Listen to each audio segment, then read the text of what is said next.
Bonjour, chers étudiants. Donc, je vous présente le premier cours de la matière étude de texte littéraire qui s'intitule le texte littéraire et le texte non littéraire. Donc, nous allons voir les caractéristiques d'un texte littéraire et les caractéristiques d'un texte non littéraire.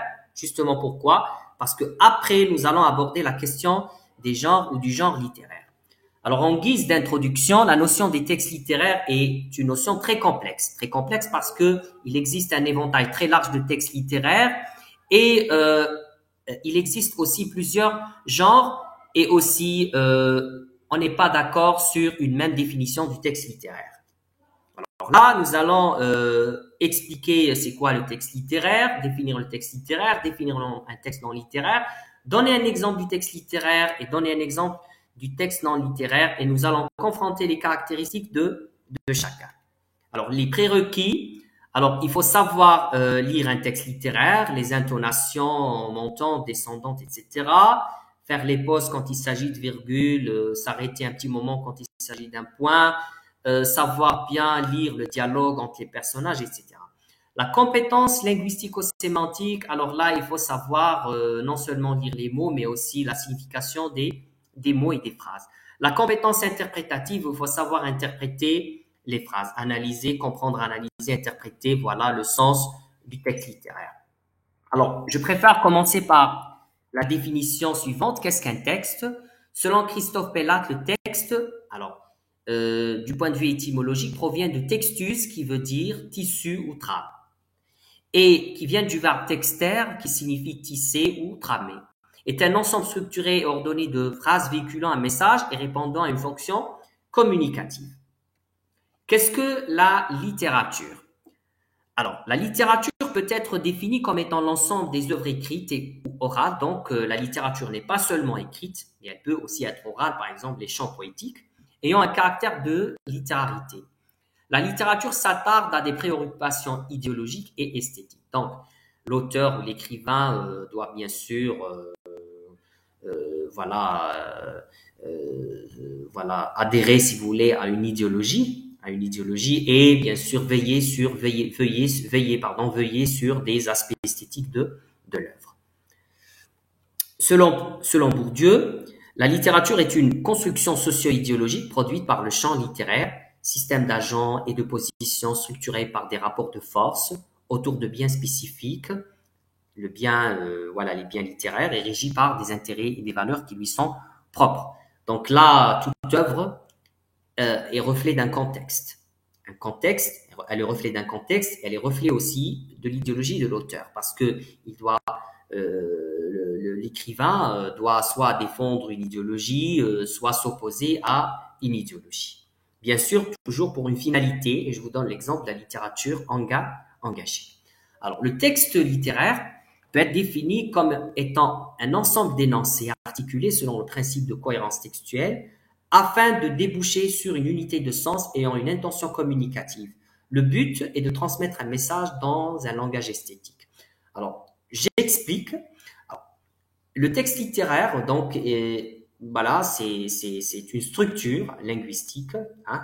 C'est des mots qui s'agencent formant des énoncés, les énoncés aussi qui s'agencent formant un continuum d'énoncés pour former un texte qui est sémantique, et bien sûr, il ne peut être significatif que si la notion de cohésion et de cohérence textuelle est assurée. Voilà. Et toujours, le message du texte littéraire est esthétique. Alors, pour le texte narratif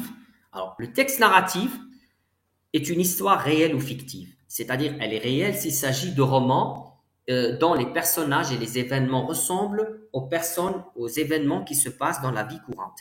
Fictive à l'image des contes et bien sûr des fables, des animaux qui parlent.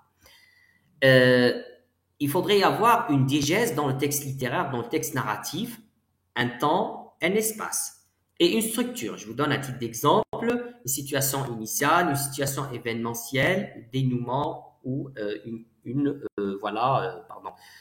dénouement, résolution et situation finale. Texte littéraire et littérarité. Alors, le texte littéraire ne peut être caractérisé de littéraire que si la littérarité est assurée dans le texte. Alors, selon Canvat, Le problème de la spécificité de la littérature est ancien et a reçu des réponses très diverses. De l'Antiquité jusqu'au milieu du XVIIIe siècle, on a défini la littérature comme une imitation de la réalité, comme une fiction. Le beau a constitué le second type de la définition de littérature. Donc là, on retient deux choses. Que la littérature est une imitation, si vous voulez, de la réalité, par le biais de la fiction. C'est l'imitation de la réalité aussi. C'est aussi la fiction qui est référentielle. Et bien sûr, le beau qui est en rapport avec, si vous voulez, le langage esthétique. Là, je préfère vous proposer cet exemple, le pêcheur et sa femme.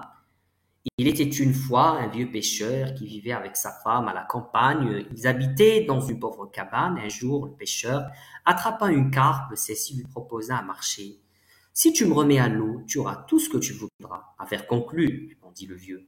Arrivé à la maison, le pêcheur conta l'aventure à sa femme. Elle demanda une maison. L'homme retourna au lac et présenta le souhait de son épouse. La carpe exauça ce souhait. Quelques mois plus tard, la femme qui avait goûté à la richesse voulut habiter une grande villa. Et la carpe exauça encore une fois ce souhait. Elle voulut ensuite habiter un château et être la reine. La carpe accepta de nouveau. La femme resta de longs mois sans rien demander, mais un jour, elle envoya son mari voir la carpe car elle désirait habiter à la lune.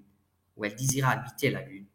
Le vieux obéit, alla aussitôt voir la carpe qui, cette fois, très fâché, fit une grimace et disparut. C'est ainsi que le pêcheur et sa femme se retrouvèrent dans leur pauvre vieille petite cabane d'Algérie. Donc ça, c'est un texte littéraire, en l'occurrence un conte, où on a, si vous voulez, le message explicite qui est bien sûr la morale, l'insatisfaction de la femme qui, bien sûr, l'a entraînée vers ce qu'elle était au début, la pauvreté.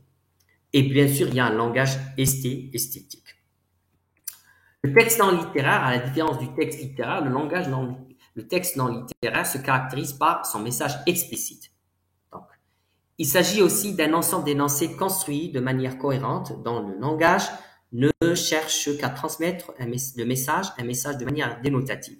Loin de toute recherche des effets de style, ces sujets, verbes et adjectifs ne vont pas au-delà du sens réellement voulu. La raison d'être envoie, la majorité des cas, un sens univoque.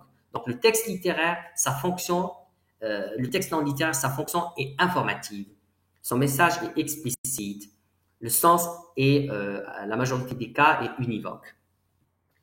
Exemple des textes non littéraires, donc le triangle des Bermudes, alias le triangle du Bermude, le triangle du diable, est une région triangulaire située dans l'océan Atlantique ayant pour point Miami, les Bermudes et Puerto Rico. Selon la légende, de nombreux navires et avions y auraient mystérieusement disparu. Les défenseurs de cette légende font remonter l'origine du mystère à l'époque de Christophe Colomb et estiment le nombre d'incidents à plus de 1000 dans les dernières 500 années, texte tiré du manuscrit de la deuxième année moyenne.